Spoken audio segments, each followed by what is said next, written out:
Aming Ama, Diyos na buhay, marami pong salamat sa oras po na to na makapag-OBS po kami. And thank you so much, Lord God, dahil sa tuwing online Bible study po, Panginoon, ay excited po kami dahil meron ka pong mga tinuturo, Panginoon, at binabago sa mga buhay po namin. Right now, Panginoon, we come to you as one na wala pong mga background at wala pong mga walls, Panginoon, na kinoconsider, Panginoon. We come to you as your children, Panginoon Lord God, mga anak mo, Panginoon, na umaasa, nagtitiwala at dumedepende sa iyo, Panginoon.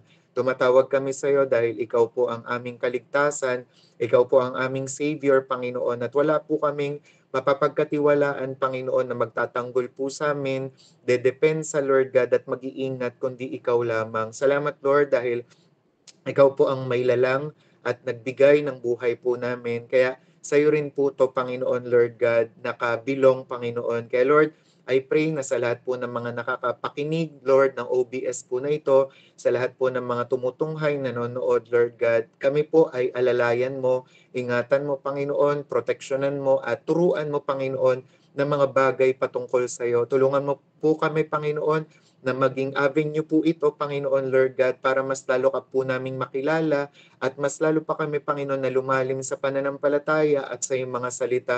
Dalangin ko nga po na kahit online po ito, Lord, pagkaisahin mo po kami. And I pray, Panginoon, na magkaroon po kami ng spiritual wisdom and understanding, Lord God, para, Lord God, makomprehend namin, Lord God, ang iyong mga salita.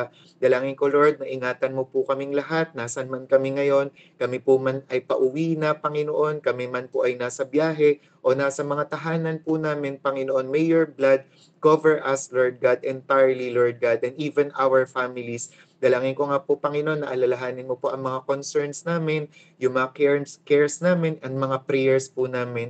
And dalangin ko nga po, Lord, na mas lalo pong maging malapit ang puso namin, Lord God, sa puso ninyo. Pagpalain mo po ang bawat isa, Panginoon, at alalahanin sa aming mga panalangin, Panginoon, Lord God, in the name of Jesus. Kaya salamat po na maraming marami sa pangalan ni Jesus.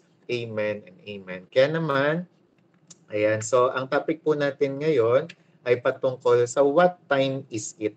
Ayan, actually po ay alam ko may preaching na to na ganito si Pastora Mer. So kung gusto niyo panoorin, nasa YouTube 'yon. Pero ewan ko, tingin ko iba naman to. Ayan, so what time is it? So pwede kasi na, 'di ba? Yan ang katanungan natin ngayon. Ngayon na nakakakita na tayo ng mga senyales, 'di ba? Mga signs ng pagdating ng Panginoon, pwede nating itanong, oo nga no, ano na nga bang oras na? Ano ba ang dapat namin na gawin sa panahon na ito, 'di ba? Na marami na pong nangyayari at kabi-kabila ang nangyayari, 'di ba, sa mundo. Okay? So ngayong gabi na 'to, pag-aaralan po natin 'yan. Meron lang po tayong 5 ayan na iisipin, i-consider sa gabi na ito. So maganda po, bumangon po kayo, 'di ba? Wag po kayo humiga para hindi kayo makatulog. Ayan, so kung mayroon kayong notebook, kwaderno, pwede niyo pong i-notes, 'di ba? At nang sa gayon, pwede niyo po siyang i-share sa inyong mga mahal sa buhay. Okay? So sa Romans 13:11, ayan. Ang sabi po diyan, ayan, sabi, besides this, you know the time that the hour has come for you to wake from sleep. For salvation is nearer to us now than when we first believed. Ayan, so ayan po yung sinasabi sa Romans 13:11. Pag binasa niyo yung Romans 13, ang konteksto nun, tinuturuan po tayo doon kung paano mamuhay ng Kristiyano. 'Di ba? Na iwasan po natin yung mga bagay na kumbaga makalaman, tapos mabuhay tayo sa banal na spirito, sa tulong ng banal na spirito. Tapos doon sa bandang dulo, sa bandang verse 11 nga, sabi doon, wag na daw malapit na daw na mag-umaga. Kaya naman kailangan malaman natin kung anong oras na, ano ng panahon, 'di ba? Kasi yung kaligtasan daw natin ay mas malapit na kaysa daw po doon sa sa araw na una tayong naniwala, 'di ba? Ang isipin yung maigi 2,000 years ago, sinabi na tong verse na to, 'di ba? Isipin niyo ano ng oras, ano ng petsa na ngayon, 'di ba? Kaya gaano nakalapit yung sinasabi diyan na now than when we first believe.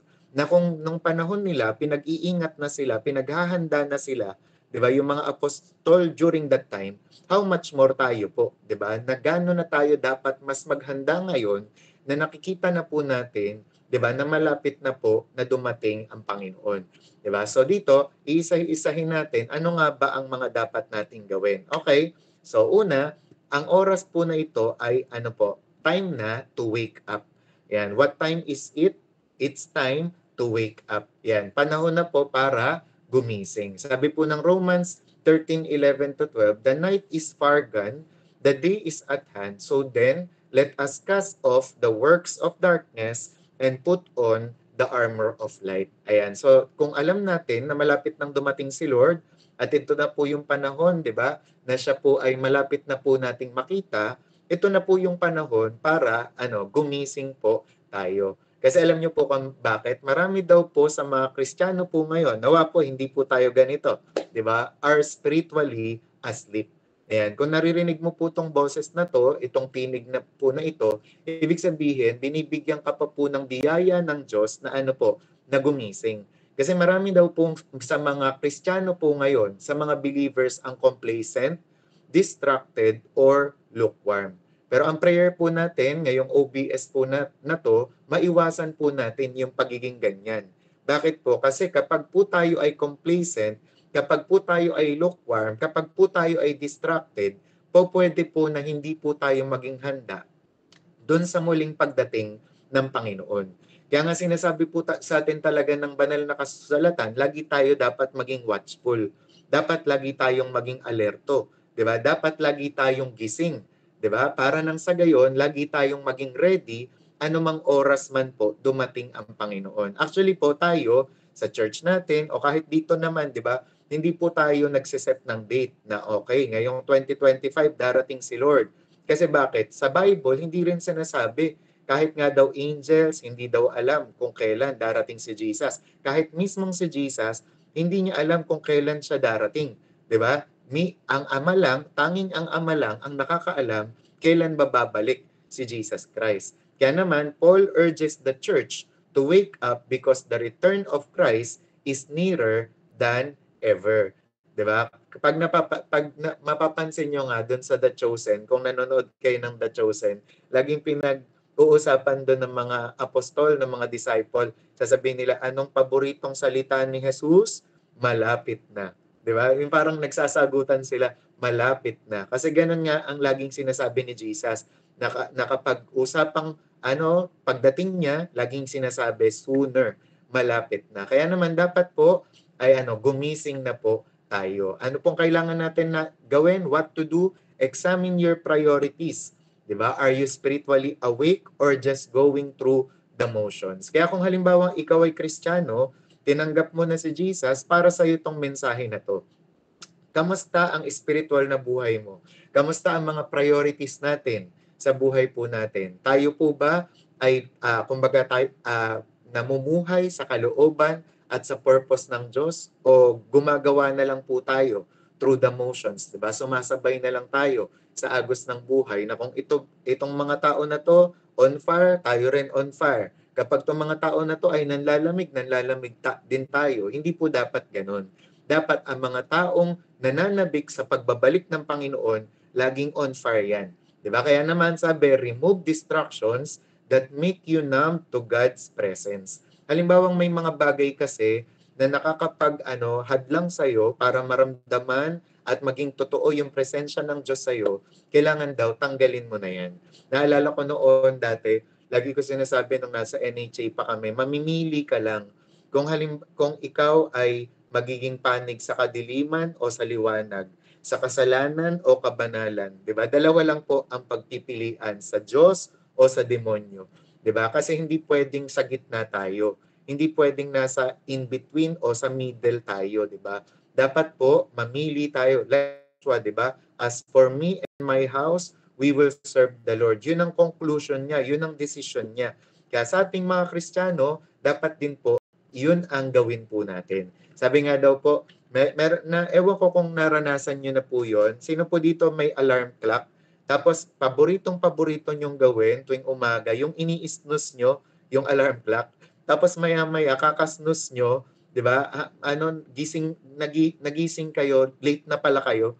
O kaya naman, naiwan na kayo dun sa appointment nyo, di ba? Sabi, imagine someone who keeps hitting the snooze button on their alarm clock until it's too late and they miss an important flight. Sabi, many Christians are spiritually snoozing and unaware that they are missing divine appointments. Kaya ito po yung nakakalungkot. For example, marami na ngayon ang tinatawag ng Panginoon na gumising, pero snooze pa rin ang snooze. Meron ngayon maraming mga tao ginigising na ng Panginoon para maglingkod, tinatawag na ng Panginoon para magpastor, para magmissionary, pero lagi nilang dinedelay, lagi nilang ini-snooze yung alarm clock na sineset ng Panginoon.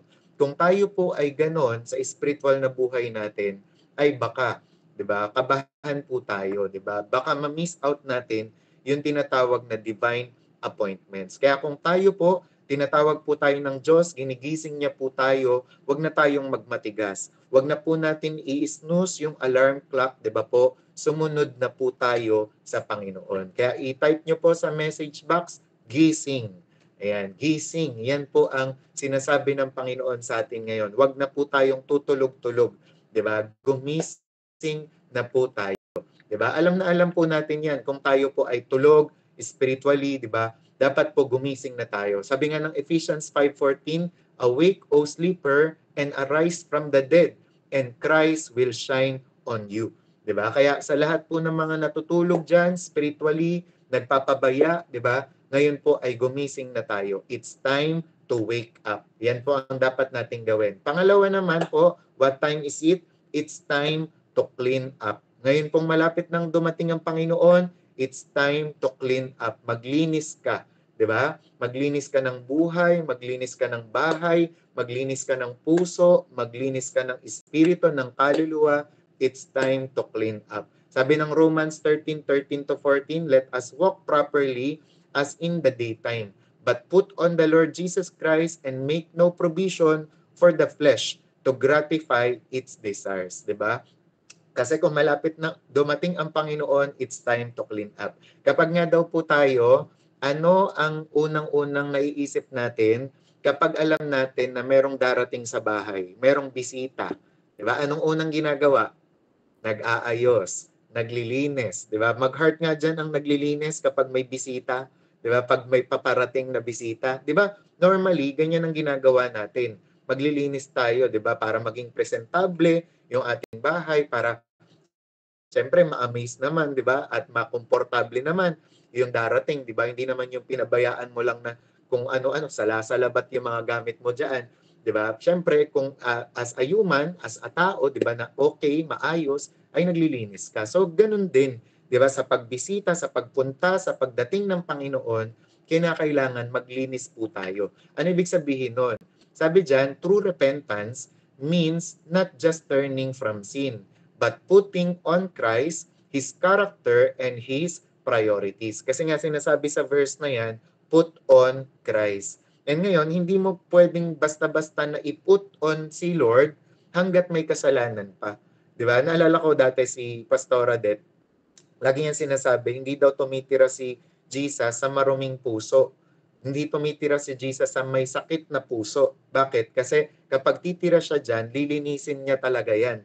'Di ba? Wala siyang ititirang kasalanan kasi ganun siya. So dapat ganun din po tayo. Willing tayo na i-put on si Lord at syempre magpalinis sa Kanya. Syempre, hindi naman talaga tayo yung maglilinis, 'di ba, sa sarili natin. Unang-una, kailangan magpalinis tayo sa Panginoon. Then tayo, syempre, ang ano natin, ang part natin, ibigay natin sa Panginoon. Yung ano ating puso, 'di ba? Wag tayong mag-reserve, wag tayong magtira, kundi lahat-lahat. Kaya sabi nga dito, anong dapat gawin? What to do? Let go of sins you've been tolerating. 'Di ba? Ibig sabihin kasi ng you've been tolerating. Ito yung halimbawa, alam mo ng kasalanan, pero tinotolerate mo pa. Yung parang alam mo ng kasalanan, pero tuloy ka pa rin. 'Di ba? Kapag ka ganun kasi, ay delikado ka. 'Di ba? Tayo po bilang mga Kristiyano, we are to be lovers of Jesus Christ, not lovers of flesh, not lovers of sin. Kasi alam naman natin, 'di ba, ang prinsipyo ng Bible. God loves the sinner, but He hates the sin. 'Di ba? Kaya ang tanong natin ngayon, what habits are making me spiritually dirty? Ano yung mga habit natin ngayon na feeling mo nakakapagparumi sa'yo? Sabi dyan, it's time to to clean up. It's time na mag-declutter tayo. Sino dito nakaranas ng sobrang ang dami yung gamit sa bahay to the point na yung gamit na yun ay hindi nyo na kailangan. Ngayon ang nangyayari ay nagpaparumi lang ng bahay. Diba? Kaya uso ngayon yung decluttering na tinatawag. Para nang sa gayon yung bahay maging presentable, maging maayos, maging malinis, 'di ba? So ganyan din sa spiritual na buhay natin in order na maging malinis tayo sa harapan ng Panginoon. Kasi 'di ba, sabi ng Bible, ihaharap daw tayo ng Panginoon blameless, spotless, without blemish, 'di ba? Without wrinkles. So paano mangyayari 'yon?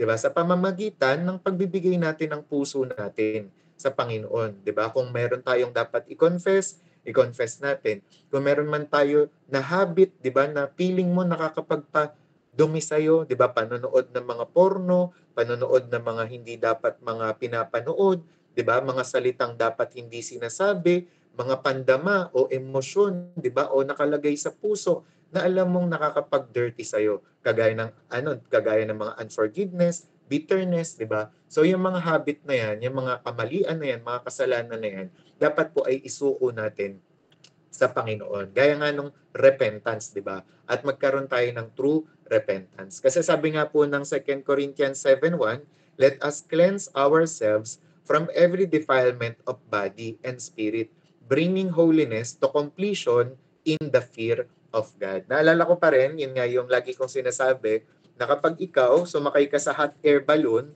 ang dapat mo palang gawin in order na umakyat ng umakyat papalangit, 'di ba? Yung hot air balloon, tatanggalin mo yung bag ng semento o ng buhangin dun sa hot air balloon. And habang ginagawa mo yon, tinatanggal mo yon, nakakarating ka na sa kalangitan, sa alapaap, di ba? So ganun din tayo sa buhay natin bilang Kristiyano, in order for us, di ba, na maging katanggap-tanggap sa Panginoon, dapat maging willing tayo na i-lay down sa cross ni Jesus, sa paanan ng Panginoon, lahat ng mga kahinaan at kasalanan natin, di ba? Kasi ano bang mas importante, yung sigarilyo na yan o si Jesus? Anong mas importante, yung alak na yan, yung paglalasing o ang makapunta sa langit? 'Di ba? Kagaya nga ng mga sinasabi ko palagi, maraming mga naglalasing, sabi, sa langit wala kang beer, mga kapatid, sa impyerno po wala ka ring beer. Kahit Gatorade, kahit Yakult, wala kang ganun sa impyerno. 'Di ba? Kaya naman dapat mas piliin natin na mahalin si Lord, mas piliin natin na sa langit pumunta. Okay? What time is it? Aray ko po. Ayan, what time is it? Kaya naman, pangatlo, it's time to look up. Ayan, ano pa pong oras na ito, ano pa pong dapat na ginagawa natin kung alam natin na malapit nang dumating si Lord?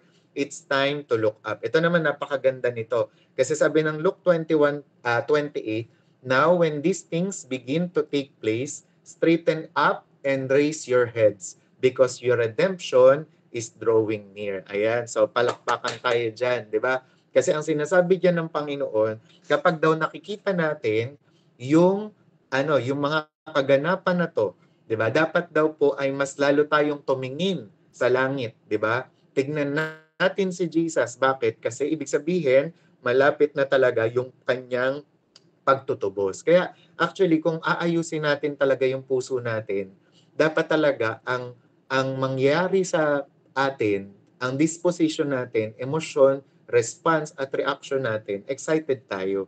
Whenever na napapag-usapan yung rapture, pagdating ni Lord, gustong-gusto natin yan. Kasi bakit? Panahon na para i-redeem tayo ng Panginoon. Kaya sabi dito, Jesus tells His followers to be watchful, expectant, and hopeful, not fearful as they see signs of the end times. Diba? Hindi daw dapat matakot o maging matatakotin. Oo, magbantay. Oo, maging expectant, maging hopeful, pero not fearful. Diba? Kasi oo nga naman, halimbawa, pwede naman tayong matakot, diba? Nagkakagirahan na. Ginigera ng China yung Taiwan. Ginigera ng North Korea yung South Korea. Ginigera ng Israel yung Iran. Naku, lagot na.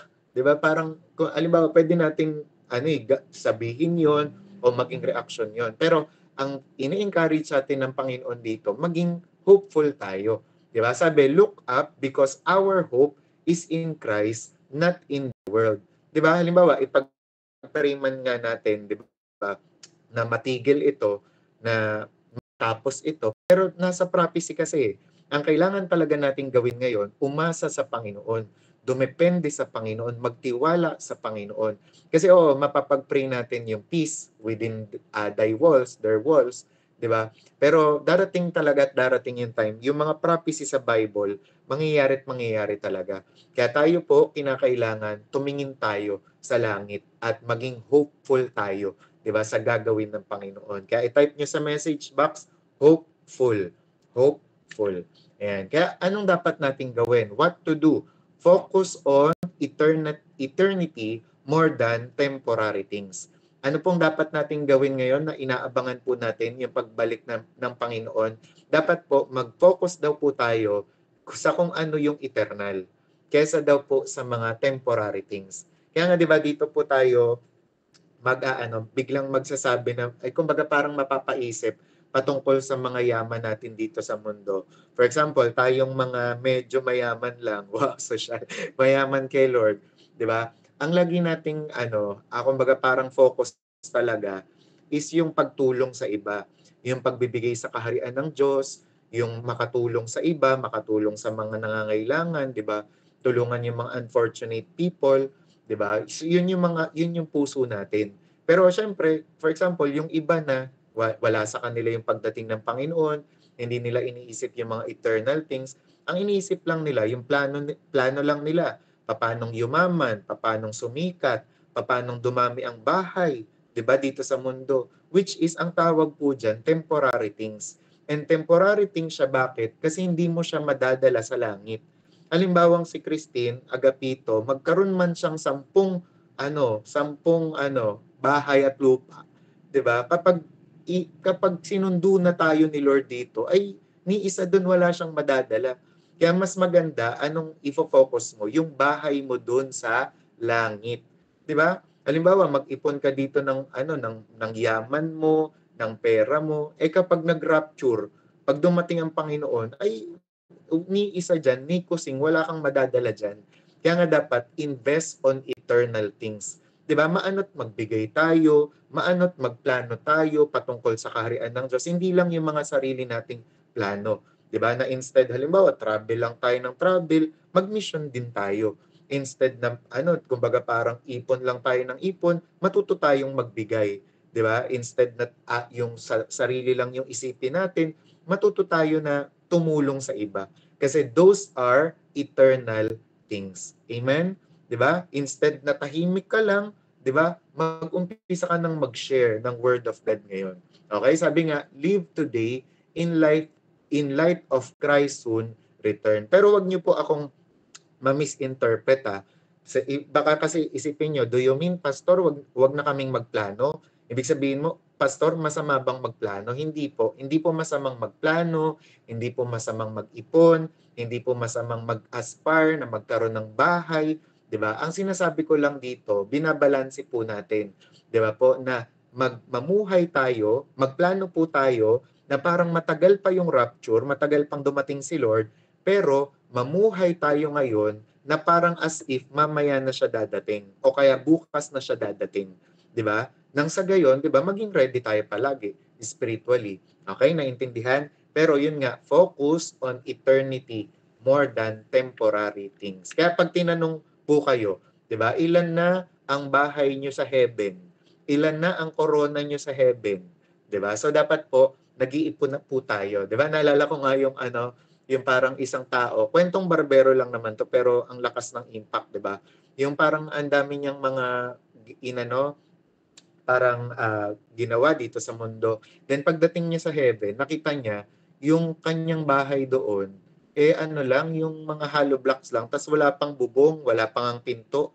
Sabi nung tao na yon doon sa angel, ba't ganito lang yung bahay ko dito sa langit? Ano nangyari, 'di ba? Sabi nung angel, yan lang ang pinarating mo eh. Yan lang ang sinend mo dito sa heaven eh. 'Di ba? Kasi nga hindi daw siya active, 'di ba, na maglingkod kay Lord. Kaya ganun lang yung bahay niya. Which is, ay ibig sabihin kasi nito, talagang mag-work tayo para sa kaharian ng Diyos. Kaya tingnan nyo to, just as a child waits at the gate excitedly when he knows his father is coming home, we too should live with joyful anticipation of Jesus' return, di ba? Na para daw po tayong bata, di ba, na nag-aabang sa pagdating ng kanyang ama o ina, ganun din daw po tayo. Habang inaantay natin ang Panginoon, dapat excited tayo. Di ba? We wait, di ba, in anticipation, with joyful anticipation. Yung ang saya-saya natin, di ba? Yung nagsasabi tayong Maranatha, Jesus is coming soon. Even so, come Lord Jesus, di ba? Hindi yung ayaw natin. Kasi alam niyo po, naka-encounter ako ng mga Kristiyanong ganon. Yung ayaw nilang pag-usapan yung rapture. Kasi marami pa daw silang plano sa buhay. Parang naisip ko, ganun. Kasi kung mahal natin si Lord, 'di ba? Wala nang hihigit pa sa 'di ba? Sa makita natin siya face to face. Kung talagang totoong mahal natin si Lord, oo, masaya, 'di ba? Na makita natin yung kaapu-apuhan natin, masaya na makita natin na makapagpatayo ka pa ng mall, wow, ng mall, 'di ba? Makapagpatayo ka pa ng bahay na swimming pool, masaya naman 'yon, 'di ba? Pero syempre wala nang hihigit pa, 'di ba? Doon sa sa eksena na makita mo si Jesus face to face. Kasi He is your lover, He is your Father, He is your Creator, He is your Maker, He is your all in all. At talagang pag nakita mo yun, ay alam niyo the reason why, bakit daw, ako na-experience ko yun, na-experience namin yun.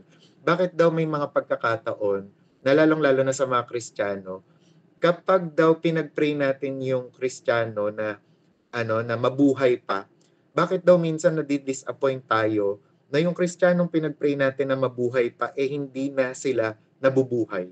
Parang instead namamatay pa sila.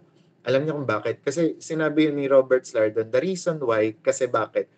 Dahil sa moment daw na makita na nila si Jesus face to face, mata pa lang daw ni Jesus, makita nila, hindi na daw talaga sila babalik, 'di ba? Dito sa lupa. Gaano man nila tayo kamahal, gaano man nila iniibig yung kanilang kamag-anak o pamilya, pag once na ang isang tao nakita na niya si Jesus face to face, yung mata pa lang ni Jesus ay talagang hindi na siya babalik, 'di ba, sa mundo na ito, 'di ba? Kaya ganun po, yung anticipation natin. Tsaka, yun nga, yung mata daw ni Jesus, pag nakita mo talaga, mai-inlove ka talaga eh. Bakit? Kasi yung mata niya daw, ang pinaparating niya nun, no judgment, hindi ka daw niya hinuhusgahan, walang critical spirit si Jesus. Pag nakita mo daw yung mata ni Jesus, pure love talaga yung mararamdaman mo. Nakakita na kayo ng tao o na-encounter kayo ng halimbawa, yung parang tao na mahal kayo. Di ba? For example, kunwari, pag nakita ko si Ate Mer, yan, pag nakita ko yung asawa ko, pag nakita ko yung si Mama, di ba?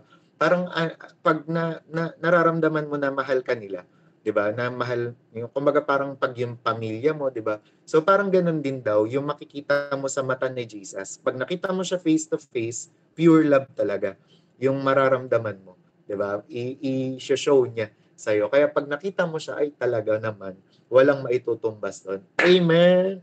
Amen, di ba? Kaya sabi mo, ilagay mo sa message box, excited. Ayan, excited. Sabi ng Colossians 3:2, set your mind on things that are above, not on things that are on earth. Okay, kaya dapat yan daw ang ating isipin. Kung ano yung mga bagay na makalangit, wag makamundo.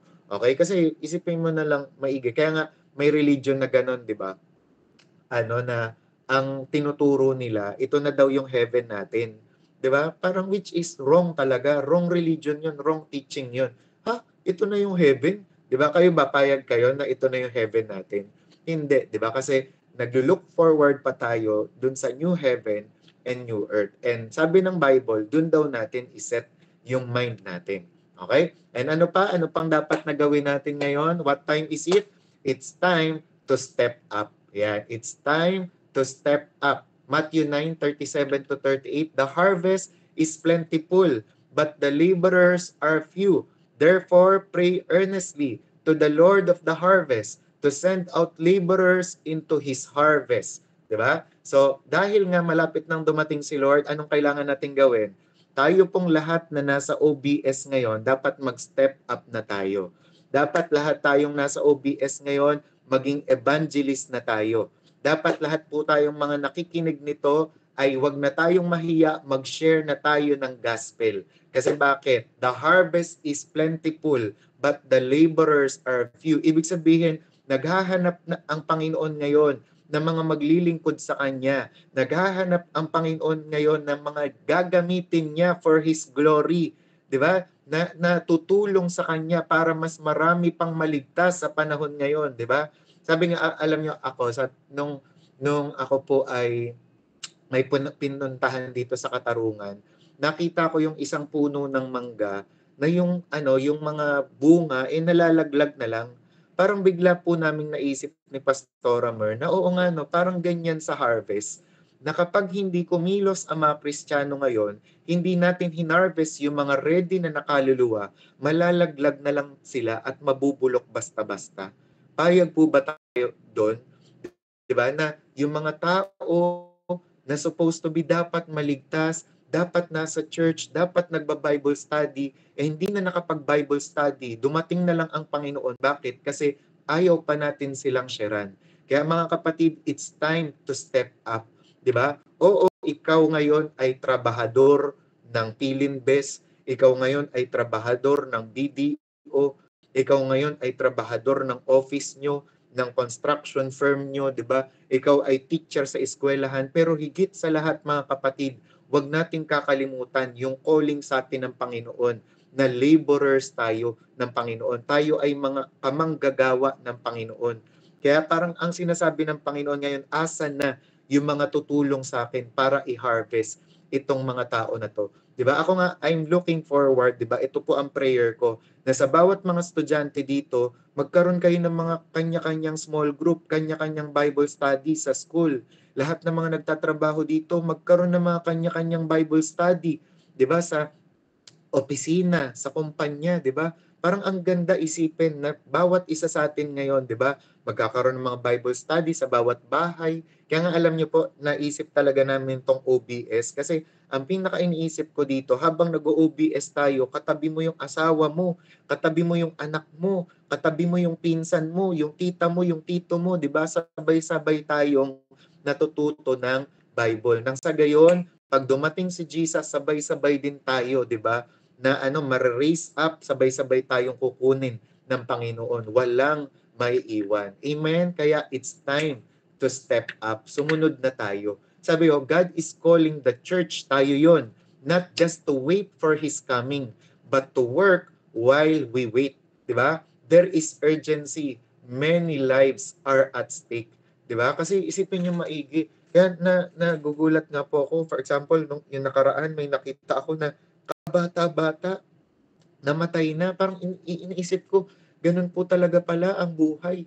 'Di ba? Na hindi mo malaman, hindi mo maisip kung kailan ka kukunin ng Panginoon. Kasi nga sabi nga ni David Hernandez, para daw mabalanse, para maisip nating mag-evangelize palagi, isipin daw natin malapit na yung last days. O kaya naman isipin natin maybe itong araw na to is the last day of someone. Para ngayon kung ganun daw yung iisipin mo, mag-share ka talaga. 'Di ba? Kaya i-type nyo sa message box, share na. 'Di ba? Kaya ito pong OBS natin next week by faith, 'di ba? Sa mga susunod na panahon, share po natin itong OBS natin kasi we never know sino po ang matatouch ni Lord, 'di ba? Kapag po nag-share po tayo, 'di ba, ng link kapag napakinggan po nila itong bagay na to, 'di ba? We never know, pwedeng ika-ready ito ng isang tao. And then sa heaven, 'di ba? Pag nakita mo siya sa heaven, magpapasalamat siya sa iyo. Oy Christine, oy Jess, oy Joanna, oy Joanne, salamat. Shinare mo sa akin yung gospel, shinare mo sa akin yung link ng OBS nyo.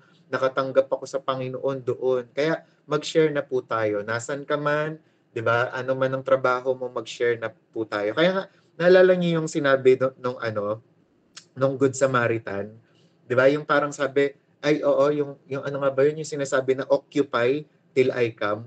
'Di ba parang yun yung occupy, ibig sabihin nun parang occupation. Yun daw ang occupation natin, 'di ba? Hanggang makita natin si Lord ng mukhaan.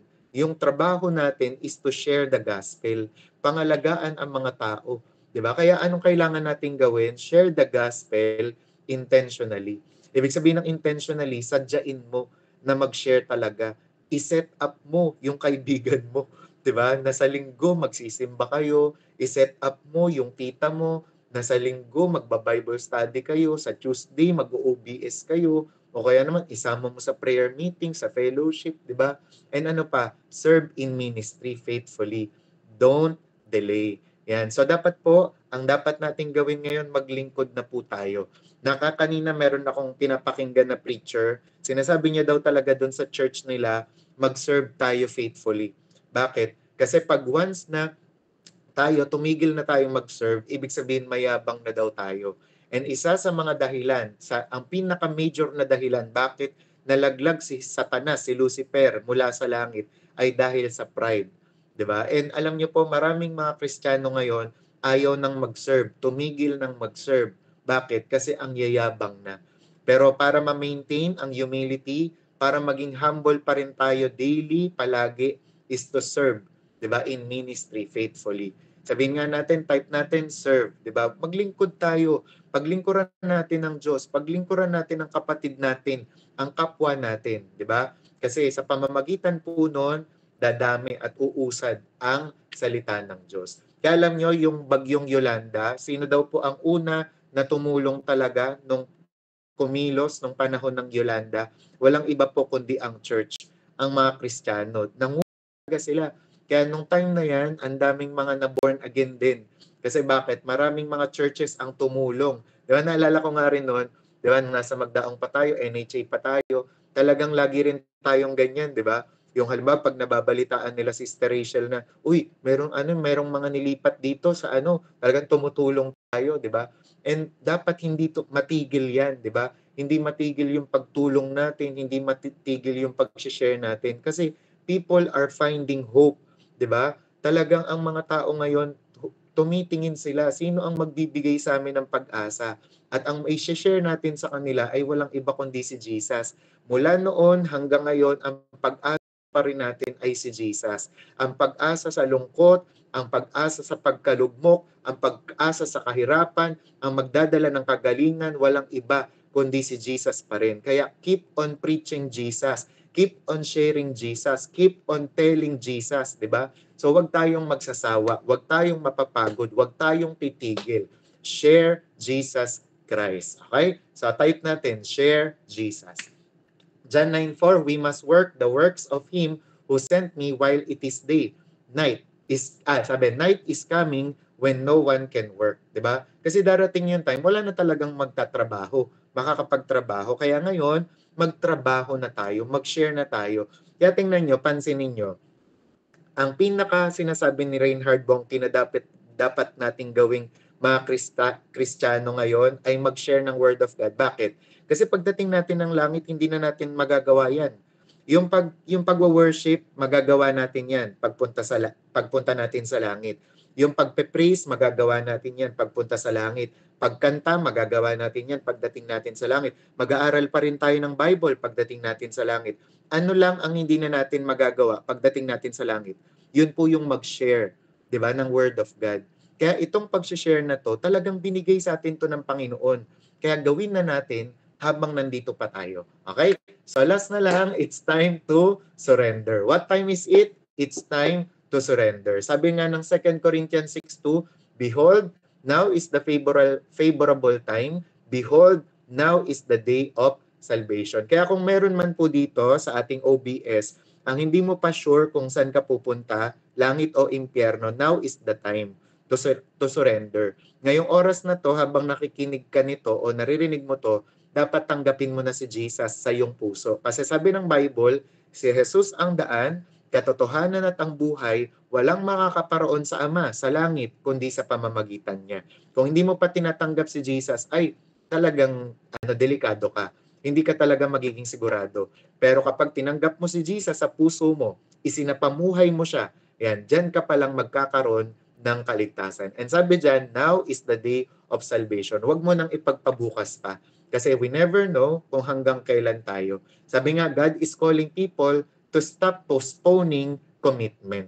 Kailangan po i-commit na po natin ang buhay natin sa Diyos. Itong henerasyon na to, ito daw po yung takot sa commitment. 'Di ba? Itong henerasyon na to, ang ayaw na ayaw sa commitment. Pero kung naririnig mo to, gusto po ng Panginoon, i-commit natin ang buhay natin sa Kanya. 'Di ba? At kapag ginawa po natin yon, wala tayong pagsisisihan. Ako po, 18 years na po ako kay Lord ngayong taon. Tapos 10 years na po ako nagpapastor kay Lord. Masasabi ko po na sa relasyon po namin ni Lord, wala po akong kahit kailan pagsisisihan. Siya po ang pinaka naging magandang nangyari sa buhay ko. Nagbigay buhay, nagbigay kulay, nagbigay kahulugan si Jesus Christ. And sabi nga, the most dangerous word in the Christian life is later. 'Di ba? Yung later, yung mamaya na lang. Kailan ka maglilingkod kay Lord? Mamaya na lang. Kailan ka magbibigay ng buhay kay Lord? Bukas na lang, next week na. Pag mayaman na ako, ay hindi. Dapat po ngayon, magbigay na tayo ng buhay kay Lord. Sabi, if you haven't fully surrendered to Jesus, now is the time. Kung hindi mo pa nabibigay yung buhay mo kay Lord, ngayon na yon. 'Di ba? Habang naririnig mo to, ngayon na. Okay? And sabi, don't assume tomorrow is promised. We never know. Baka mamaya dumating na si Lord. Baka bukas dumating si Lord. Kaya nga 'di ba si Gary B, napatanggap siya ni Lord, si Gary Valenciano, natakot siya bigla. Tinanggap niya si Jesus bigla kasi alam niyo ang tanong sa kanya ng kaibigan niya. Sabi kasi ni Gary B noon, ayoko pang ibigay buhay ko sa Diyos. Eh sabi ng kaibigan niya, what if Gary, pag alis mo dito, masagasaan ka dyan, mamatay ka. Alam mo ba kung saan ka pupunta? And alam nyo, ganun din ang dapat nating i-consider. Alam ba natin kung saan tayo pupunta kapag tayo ay nawala dito sa mundong ibabaw? Kung hindi pa, Jesus, di ba, is the way. Jesus is the answer. Tanggapin mo po siya. Kaya tingnan nyo, may isang lalaki ang nagsabi, I'll give my life to Christ when I am older, pag matanda na ako. Pero alam nyo nangyari, he died in his sleep at 28. Di ba? Bakit? Kasi we don't control time, God does. Hindi po natin masasabi ang buhay kung hanggang kailan. Kaya naman, receive Jesus Christ now. I-type po natin sa message box, now. Now is the time. Kaya ang conclusion po natin, what time is it? Sabi dyan, it's time to wake up. It's time to clean up. It's time to look up.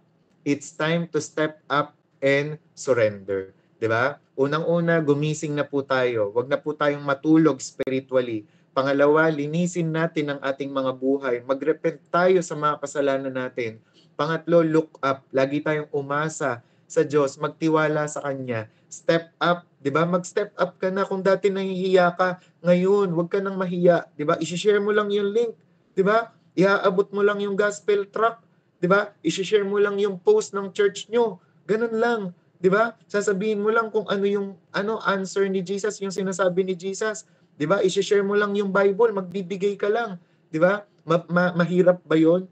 Okay? So kung ikakaligtas ng tao na 'yon, mag-step up ka na and surrender. Receive Jesus Christ now. Now, sabi, don't delay. God is doing something in this hour. Kaya are you part of it?